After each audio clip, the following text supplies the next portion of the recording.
AJC photographer Yosef Shin and I reported on some darker aspects of border security when we recently traveled to West Texas and New Mexico. Soon after we landed in El Paso, Yosef and I drove out to Hudspeth County, Texas to report on a more remote part of the border. I was surprised when the county sheriff's deputies there brought out rifles as they escorted us to the border near Fort Hancock. They said they had to be on guard because dangerous Mexican drug cartels had been smuggling drugs through their county. They sent one of their colleagues ahead to scope out the border before we arrived, just to make sure there was no trouble. We've had, in 2006, we had a major incident with the Mexican Army being in the United States, protecting a drug load that we were chasing back to Mexico. So it's been pretty intense here on the border. At times, we understand from contacts we have on the other side in Mexico that the killings have started again along the border with Hudspeth County in Mexico, and so we're just waiting to see what's going to happen. A few days later in El Paso, we got an exclusive behind-the-scenes tour of an immigration detention center.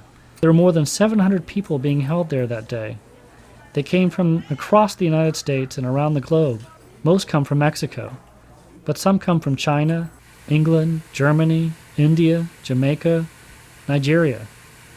ICE separates them based on the crimes they've committed in the U.S. Violent criminals wear blood-red colored uniforms. Those who have committed less serious offenses, such as theft or drug-related crimes, wear blaze orange. And those who have been accused only of immigration violations wear deep blue. This is the last place many of them see before they are bussed back to the border and deported. While we were in El Paso, I interviewed a top U.S. Immigration and Customs Enforcement official for the region. He disclosed ICE was investigating Mexican drug cartels that were smuggling illegal immigrants, cocaine and marijuana through the outskirts of El Paso and on to Georgia and other southeastern states. Carloads of U.S. cash are coming right back through El Paso. Over the last few years, authorities said they've been identifying more drug trafficking and money laundering organizations and seizing more drugs in Georgia, North Carolina, and South Carolina. The cartels are particularly attracted to Atlanta because of its network of interstates. Jobs are magnets for immigrants living illegally in the United States. What happens in what we do not catch in Hudspeth County could very well end up in Georgia, driving time day after tomorrow.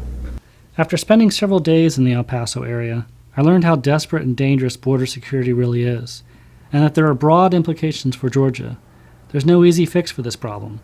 That's part of the reason why Congress is having such a difficult time tackling it. This is Jeremy Redmond reporting for the Atlanta Journal-Constitution.